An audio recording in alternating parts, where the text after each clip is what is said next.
اگر میرا کوئی مسلمان مومن میرا امتی فوت ہو جائے اور اس کے ذمہ قرض ہو تو مجھ سے آ کے لے لینا، میں اپنے امتی کا قرض ادا کر دوں گا۔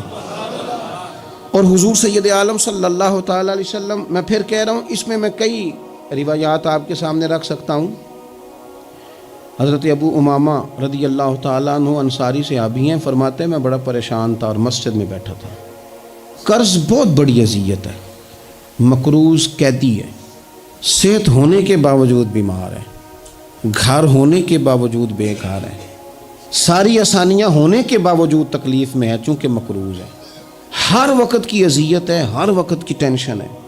حضرت ابو امامہ رضی اللہ عنہ فرماتے ہیں میں مسجد میں بیٹھا تھا، قربان جائیں نبی کریم علیہ السلام تشریف لائے اور محبوب کے میٹھے اور مد بھرے جملے، کک سواد نہیں مشری اندر اسی کھنڈاں وی چک ڈٹھیاں، انہاں ساریاں شیواں نالوں گلاں سجن دیاں مٹھیاں۔ محبوب نے فرمایا ابو امامہ کیا بات ہے یار، یہ وقت نہیں مسجد آنے کا، اور اس وقت کے اندر میں تمہیں مسجد میں دیکھ رہا ہوں، اس وقت کیوں بیٹھے ہو؟ عرض کرنے لگے حضور مجھے قرض نے پریشان کر دیا، آزمائش میں آ گیا، حضور کیا کروں؟ تو نبی کریم نے فرمایا میں تمہیں دعا سکھاتا ہوں نا۔ حضور نے دعا سکھائی، کہاں پڑھو اللہم انی اعوذ بک من الہم والحزن واعوذ بک من العجز والکسل واعوذ بک من الجبن والبخل واعوذ بک من غلبۃ الدین وقہر الرجال۔ فرمائے اس دعا کو پڑھا کرو اللہ خیر کر دے گا۔ حضرت ابو امامہ فرماتے ہیں لوگو میں نے یہ دعا پڑھی، میرے نصیب دیکھو، پڑھی میں نے پر سیکھی میں نے ڈائریکٹ حضور سے ہے۔ میں نے یہ دعا پڑھی، اللہ نے میرے قرضے بھی دور کر دیے اور میرے غم بھی سارے دور کر دیے۔ ہمارے تو وظیفے میں اعلیٰ حضرت نے اس دعا کو شامل کر دیا، فرمایا اسے پڑھو، صبح بھی پڑھو شام بھی پڑھو، غم بھی دور ہوں گے قرضے بھی دور ہوں گے۔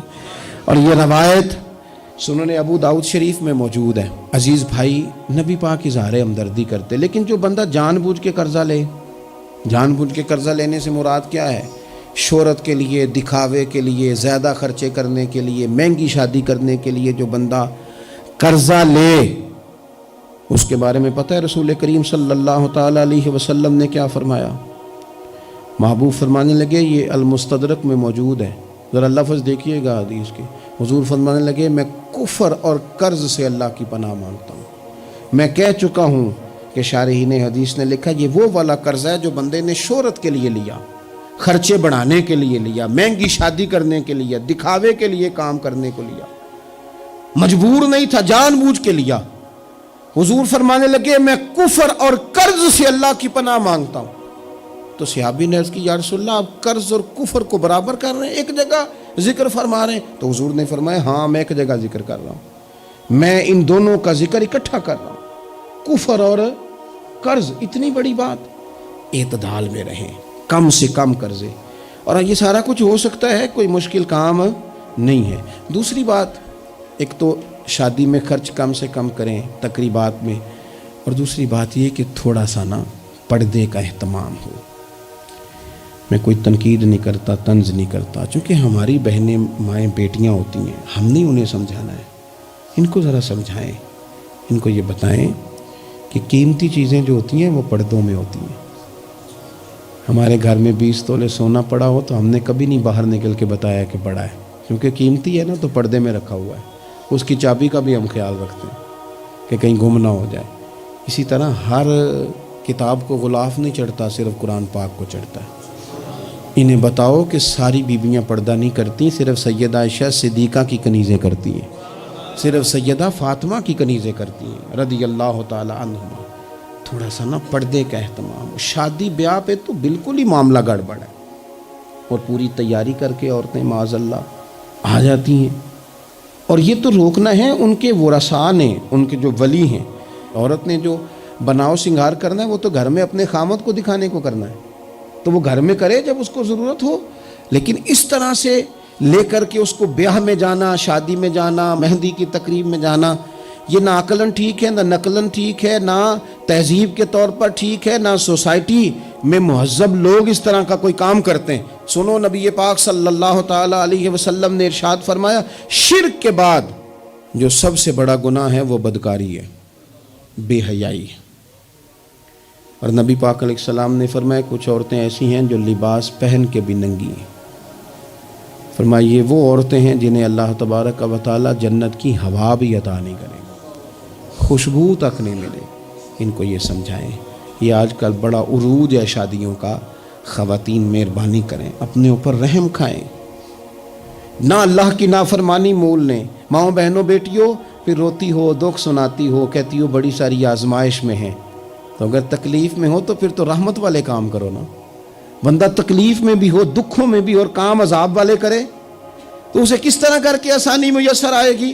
اس لیے شریعت اسلامیہ کے دائرے کے اندر وقت گزاریں۔